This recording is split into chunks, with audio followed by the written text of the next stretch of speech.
Hey there, it's Pete with GCI Turf. Hope you're having a great day today. I want to welcome you out here to my home. This is what I call my test plot.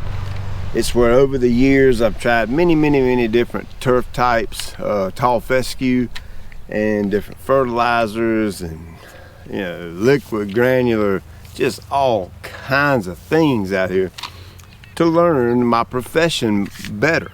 So that's why I call it the test plot. 2021 in the fall, we're going to smoke all this off and turn it into Kentucky bluegrass so that my folks that follow me for bluegrass will have a big old bluegrass yard we can work on. We'll keep our fescue over here at the house. Many of you have followed me for that. And then obviously we have Bermuda at the shop for my Bermuda grass followers. So I'm trying to catch a little bit of everybody and help everybody have a nice yard if that's what you're into. So today I want to do something a little bit different. This is a big time pet peeve of mine. I've never really said anything about it, but it is, and it's about using the entire width of a mower deck. Now, why is that important? Well, from a business standpoint, really the only thing I can think of is time. Time equals money, especially when you're self-employed. Time really does equal money. If you waste time, you're wasting money. That's the way I view it. So by chance, if I have a 52-inch mower deck and I'm only using 42 inches of the deck or 46 inches of the deck, that's time I'm wasting, and I'm just not a time waster. I like to be a super efficient person. I like for my crews to be efficient without sacrificing quality, and that's just one little teeny tiny minor detail that if you use your entire mower deck over the course of a day, over the course of a week, over the course of an entire year, you'd be surprised at how much time that will save you and how much money you'll keep in your pocket because of that saved time. From a homeowner perspective, we kind of set our schedule on how we want to mow and stuff like that.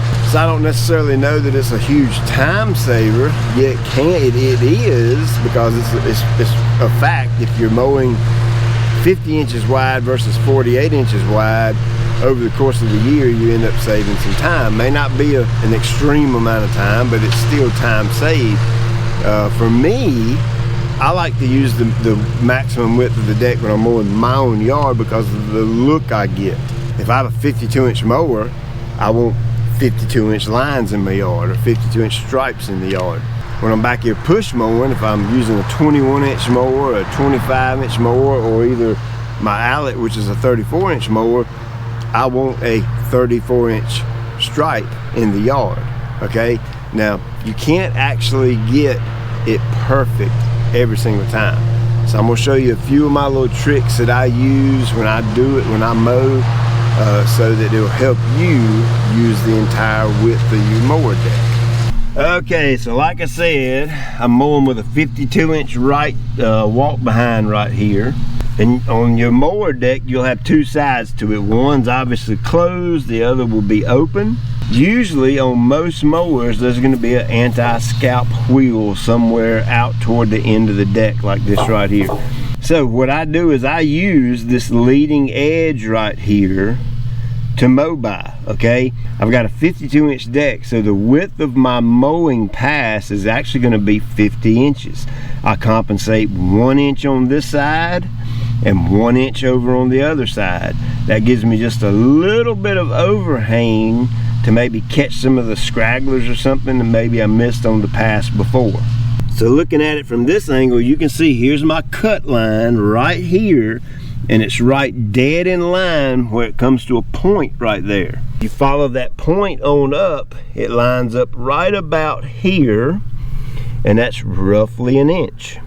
Now on the discharge side, it's super easy because I've got this plate right here where the flap used to be on this, but I never run those things. I always take them off. So I actually use this bar right here. You see this bar right here on top?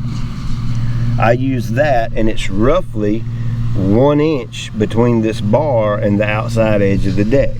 When we come over here, you can see the blade right here, And yes, the blade almost comes to the lip of the deck. If you drew a straight line up, maybe it's about 1/4 of an inch recessed in there. So if I'm doing a good job and I'm really staying on track with this right here, I'm about 3/4 of an inch on this side. When we get back a little further, you can see my line, my cut line right here. See it right there? Right in line with that point I showed you earlier. Now my bird's eye view back here when I'm mowing, yeah, I'm kind of looking at where I'm going, obviously following my previous line.